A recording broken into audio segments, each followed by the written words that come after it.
Hello everyone, welcome to this series on literary terms and literary theory. If you want to study the notes and MCQs related to this term, you can click the link given in the description. We are also going to start our online and offline classes for UGC NET for English literature very soon. So stay connected with us. Today we are going to discuss the term conceit. Conceit, derived from the Italian concetto, is a literary device that holds a prominent place in the poetry of the 16th and 17th centuries.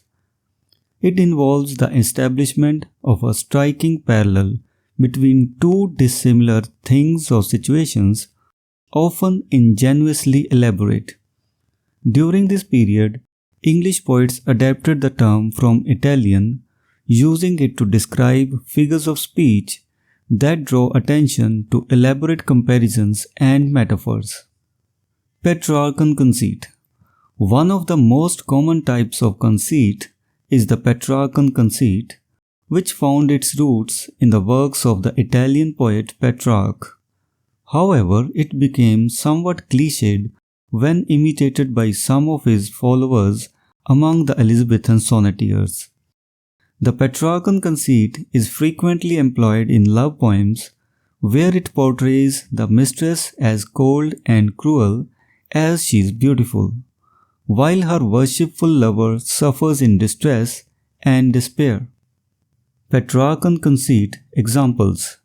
Sir Thomas Wyatt, one of the early English sonneteers, utilized the Petrarchan conceit in his work. For instance, in My Galley Charged with Forgetfulness, Wyatt compares the lover's state to a ship laboring in storm, emphasizing the turmoil of his emotions. Shakespeare's parody. Shakespeare, who sometimes employed this type of conceit himself, humorously parodied the conventional comparisons used by Petrarchan sonneteers in his Sonnet 130. In this sonnet, Shakespeare presents his mistress as nothing like the idealized beauty of traditional love poetry. He playfully contrasts her features with standard romantic comparisons, providing a refreshing departure from the conventional norms. Metaphysical conceit. Another distinctive type of conceit emerged during the 17th century, known as the metaphysical conceit. This style was most notably explored by John Donne and other metaphysical poets. Samuel Johnson, in his Life of Cowley, characterized the metaphysical conceit as wit that yokes together dissimilar images or discovers occult resemblances in seemingly unrelated things. The metaphysical poets used all forms of knowledge, whether common or esoteric, practical or philosophical, as vehicles for their figures. The comparisons were often witty, novel, and startlingly effective. Metaphysical conceit example. John Donne's poetry exemplifies the metaphysical conceit's complexity in depth. In his poem A Valediction, Forbidding Mourning, Donne develops a striking parallel between the enduring relationship of his and his lover's souls during their physical parting and the coordinated movements of a draftsman's compass.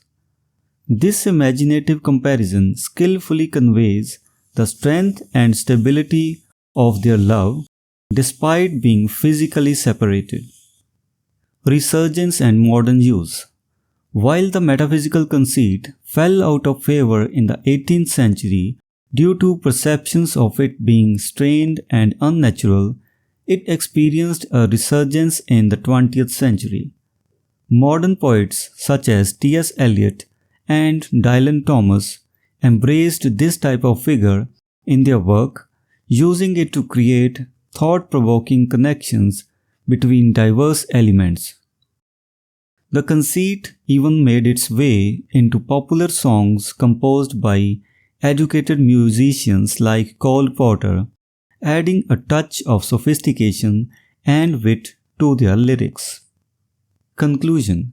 In conclusion, the conceit, with its ingenuously elaborate comparisons, played a significant role in both Petrarchan and metaphysical poetry.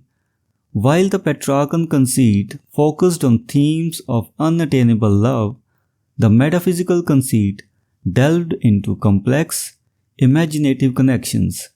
Despite temporary periods of decline, the conceit's enduring impact is evident in its revival by modern poets, proving its timeless appeal as a compelling literary device.